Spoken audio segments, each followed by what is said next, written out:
Self last ही एक भावना आहे. पण आजकालचे नेते व कार्यकर्ते यांच्या मार्गदर्शनाखाली आजचा युवा संघटना स्थापन करतोय, आजचा युवा हा मित्रमंडळे स्थापन करतोय. पण त्याच्या मागचा उद्देश एकच, फक्त माझं आणि स्वतःचं राज्य स्थापन करणं. राजकारणामध्ये अशा अशिक्षितपणामुळे आजच्या तरुणांकडे डिग्री तर आहे पण नोकरी नाही. आपल्या भारताची लोकसंख्या 140 करोड आहे. प्रत्येकाला सरकारी नोकरी भेटणं शक्य नाही. म्हणून आमच्या जगाच्या पोशिंद्या शेतकऱ्याच्या पिकाला तुम्ही भाव द्या आणि महाराष्ट्रात भारतात नवीन कंपन्या नवीन उद्योगधंदे अंमलात आणा. कारण साहेब, भारत जर गुन्हेगार मुक्त करायचा असेल तर त्यासाठी तो आधी रोजगार मुक्त करायला हवा. याच्या आमच्या तरुण पिढीला कळणं फार गरजेचे आहे, याच्या आमच्या तरुण नेत्याला कळणं फार गरजेचे आहे. पण आजचा आमचा तरुण नेता कुठेतरी आम्हाला व्यसनाधीन झालेला दिसतो. खरं तर नेता कसा असावा? अमेरिकेत काही वर्षांपूर्वी काही जहाजांची कामं निघाली होती. मोठे मोठे लाकडी बॉक्स उचलून त्या जहाजामध्ये ठेवायचे होते. एक बॉक्स उचलण्यासाठी कमीत कमी 6 जणांची गरज होती, पण तिथं काम करणारे 5च जण होते. तो जो निर्देशक होता तो त्यांना सांगत होता की तुम्ही ते बॉक्स उचला. जेव्हा त्या 5 जणांना तो बॉक्स उचलत नव्हता तेव्हा त्यांची एक अपेक्षा होती की त्या निर्देशकाने यावं आणि आपण मदत करावी. पण त्या निर्देशकाच्या शेजारी एक तरुण उभा होता. तो तरुण त्या निर्देशकाला म्हटला, मी त्यांना जाऊन मदत करू शकतो का? निर्देशक म्हणाला, ठीक आहे. त्या तरुणाने जाऊन त्या 5 जणांची मदत केली. त्या 6 जणांनी मिळून ते लाकडी बॉक्स त्या जहाजामध्ये ठेवले. तर त्या निर्देशकाने त्या तरुणाला सहज विचारलं, आपण कोण?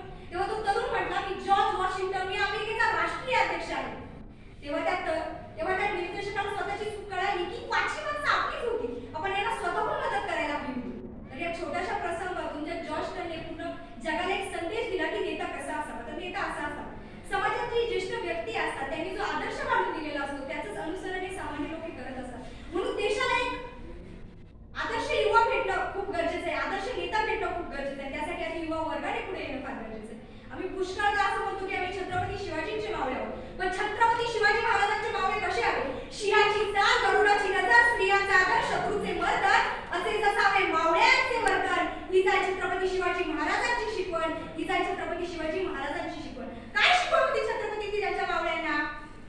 दुश्मनाचे 10 बहादूर समोर आले तर त्यांना उभे कापू, पण एखादी स्त्री समोर आली तर तिला आई समजून तिच्यासाठी कमरेत वाकू. ही शिकवण छत्रपतींची त्यांच्या मावळ्यांना होती. खरं तर स्वामी विवेकानंदांच्या स्वप्नातला तरुण कसा असावा? ज्याच्या चेहऱ्यावर तेज आहे, ज्याच्या मनामध्ये उत्साह आहे, बुद्धीमध्ये विवेक आहे, मातृभूमीवर प्रेम आहे, पालकांवरती श्रद्धा आहे, ज्याचं चारित्र्य शुद्ध आहे, तोच आदर्श युवा आहे, तोच आदर्श युवा आहे.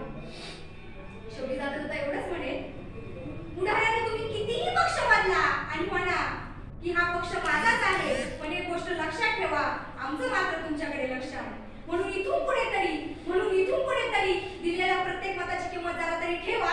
त्यामुळे इथून पुढे तरी दिलेल्या मताची जरा तरी किंमत ठेवा आणि मतदारांनो मतदार करा आणि लोकशाही जिवंत ठेवा. आणि मतदारांनो मतदान करा आणि लोकशाही जिवंत ठेवा. जाता जाता जो आपला आदर्श आहे आणि असायलाच हवा, त्यांची एकदा घोषणा देते आणि थांबते.